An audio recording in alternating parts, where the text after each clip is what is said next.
Welcome back to a new video lecture, and here we discuss some topics related with the EIA, Environmental Impact Assessment.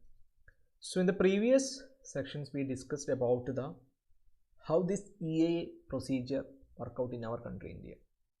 Then next we will see regarding the impact analysis, how this impact is analyzed. So impact analysis brings together project characteristics and baseline environmental characteristics with the aim of ensuring that all potentially significant environmental impacts are identified and taken into account in the EIA process. It's very simple. First of all, the project features to be identified. What all the project features is.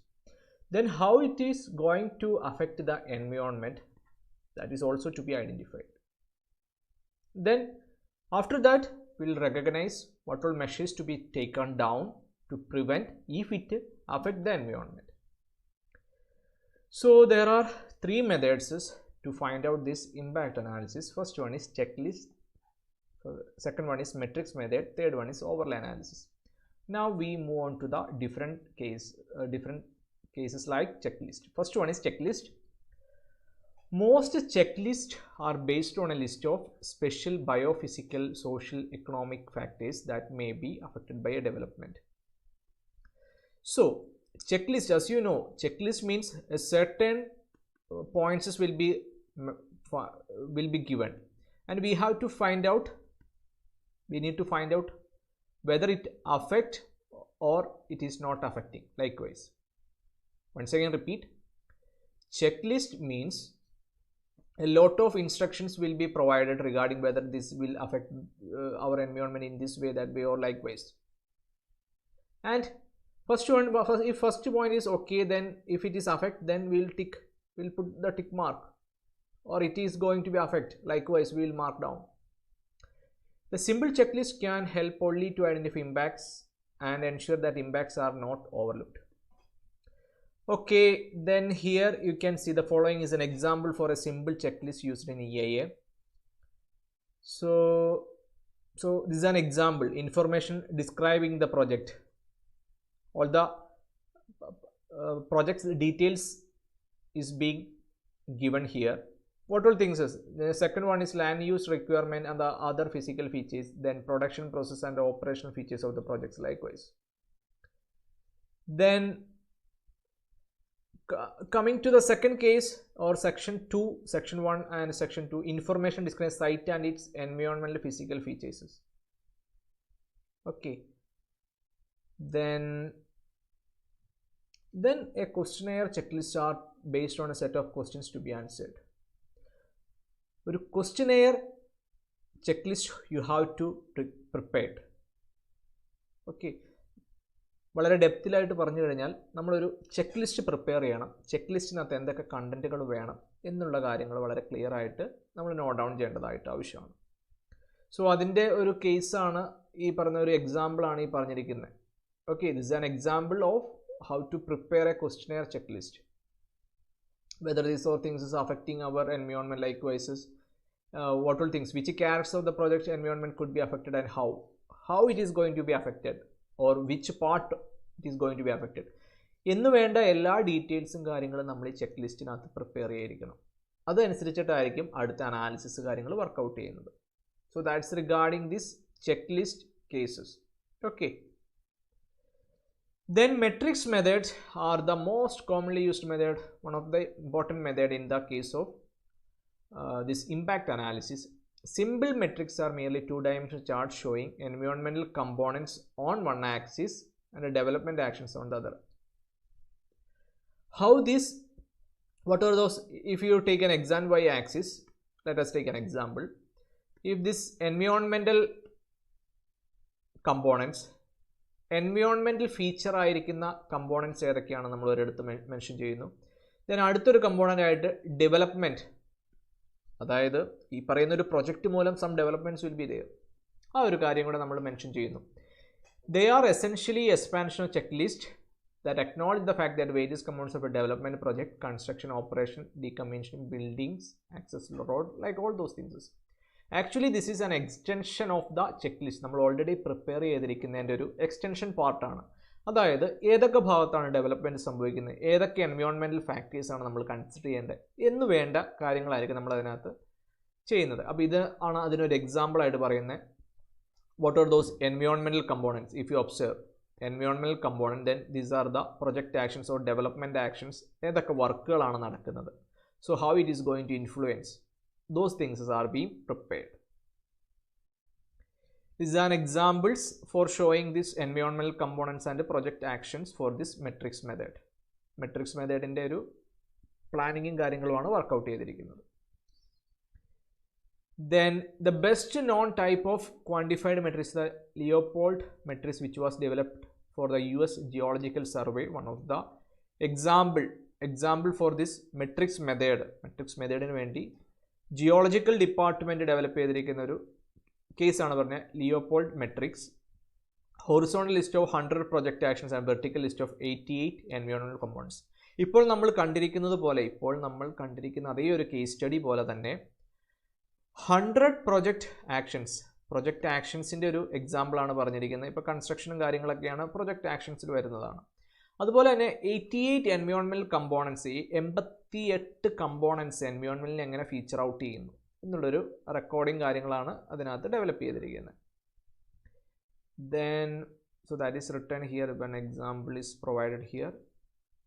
Then moving on to the overlay analysis, it is based on a set of transparent maps, each of which represents the spatial variation of an environmental parameter.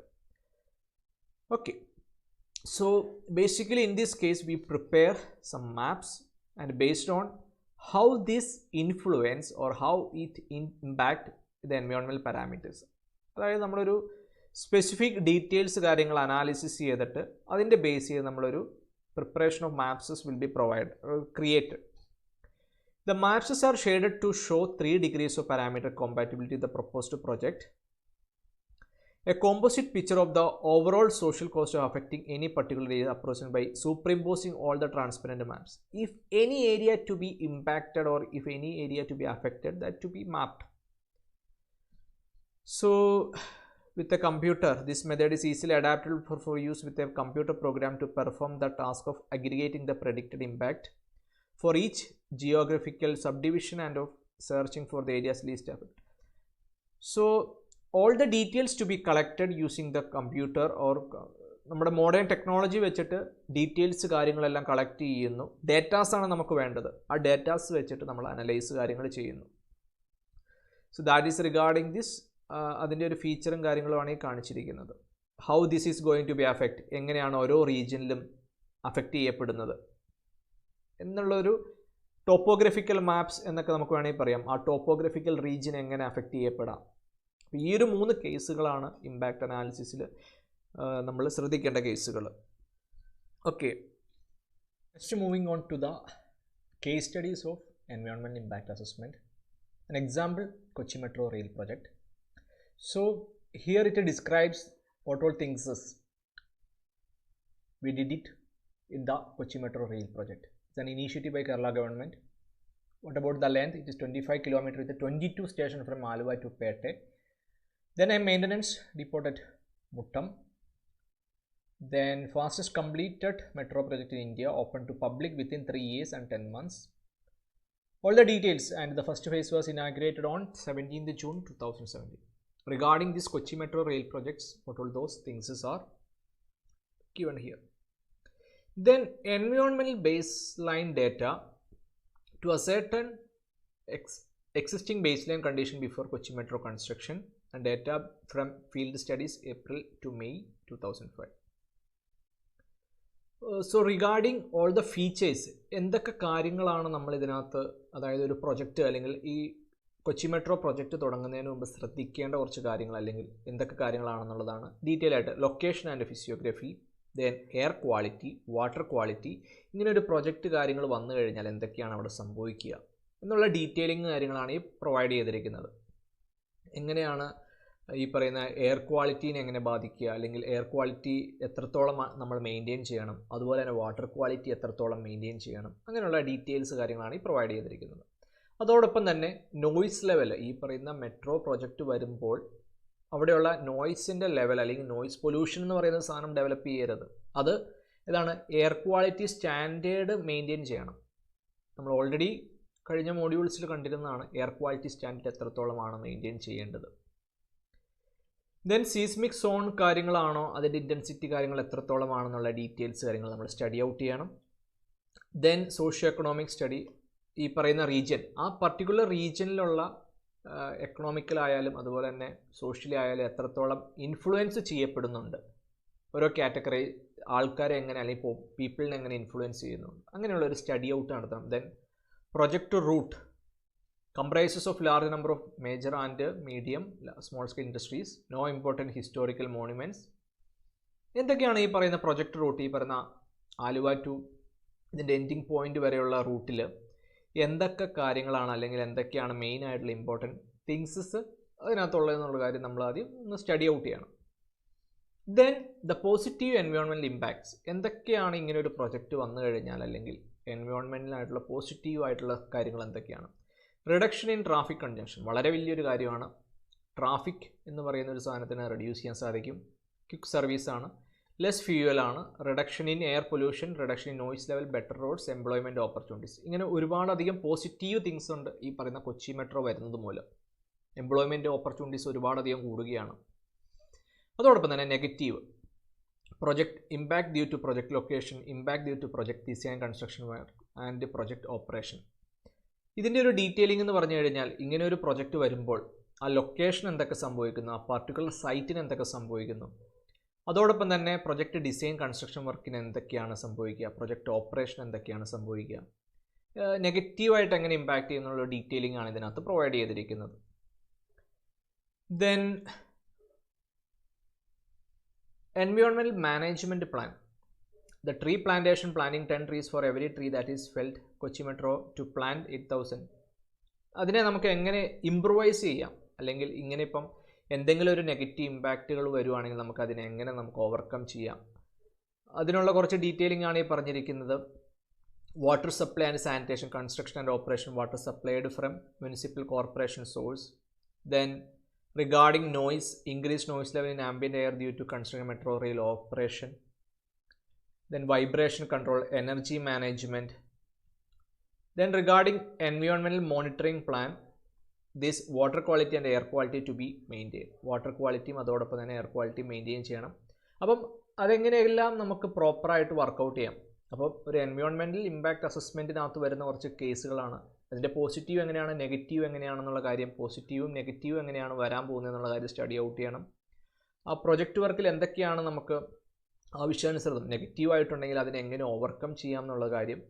Then disaster management plan developed by KMRL in consultation with district disaster management authority ആയിട്ട് discuss ചെയ്ത് develop some plans regarding, അതായത് ഇങ്ങനെ ഒരു Kochi metro വരുമ്പോൾ ഒരിക്കലും അത് ആ ഏരിയയ്ക്കോ അല്ലെങ്കിൽ ആ ഒരു പറയുന്ന പർട്ടിക്കുലർ റീജിയനോ there should be no harm, ഒരു തരത്തിലുള്ള പ്രശ്നങ്ങളും ഉണ്ടാകരുത്. Scenario without Kochi metro, scenario അതായത് ഈ പറയുന്ന കൊച്ചി മെട്രോ ഇല്ലെങ്കിലുള്ളൊരു പ്രശ്നങ്ങൾ. Increasing vehicle number, Kochi city has the highest number of vehicles in the state. നമുക്കറിയാവുന്ന കാര്യമാണ്, കൊച്ചി സിറ്റി വളരെയധികം ഈ പറയുന്ന വളരെയധികം മെട്രോപൊളിറ്റൻ സിറ്റി എന്നുള്ള രീതിയിൽ തന്നെ, അല്ലെങ്കിൽ വളരെ വലിയൊരു സിറ്റി ആയതുകൊണ്ട് തന്നെ വെഹിക്കിൾസിൻ്റെ എണ്ണം വളരെയധികം കൂടിക്കൊണ്ടിരിക്കുക. അതോടൊപ്പം തന്നെ ട്രാഫിക് കൺജക്ഷൻ കാര്യങ്ങൾ ഇതെല്ലാം കുറയ്ക്കുക എന്നുള്ളൊരു രീതിയിലാണ് ഈ പറയുന്ന കൊച്ചി മെട്രോ സ്റ്റാർട്ടപ്പ് ചെയ്തിരിക്കുന്നത്. ദെൻ ഇങ്ങനെ ഒരു പ്രൊജക്റ്റ് വരുന്നത് മൂലമുള്ള അഡ്വാൻറ്റേജ് നമ്മൾ പറഞ്ഞു. Reduced road stress, better accessibility to facility in influence area, then increased business opportunity, lot of features. അപ്പം ഒരു പ്രൊജക്റ്റ് വരുമ്പോൾ അതിന് പോസിറ്റീവ് ഉണ്ട്, നെഗറ്റീവ് ഉണ്ട്. നെഗറ്റീവായുള്ള വശങ്ങളെ how can we solve, then it will be very, നമുക്ക് ആ ഒരു പ്രൊജക്റ്റ് നമുക്ക് വളരെ സ്മൂത്തായിട്ട് കൈകാര്യം ചെയ്താൽ നല്ലൊരു ഡെവലപ്മെൻ്റ് ആണ് ഇത് വരുന്നത് ആ നാടിന് അല്ലെങ്കിൽ ആ റീജിയന്. So that is regarding this different case studies of this EIA. So today we discussed two things regarding impact analysis if we have a project, how it is going to be influenced, and secondly the case study of Kochi Metro. So I hope the section is clear, and with this we wind up today's section. Thank you.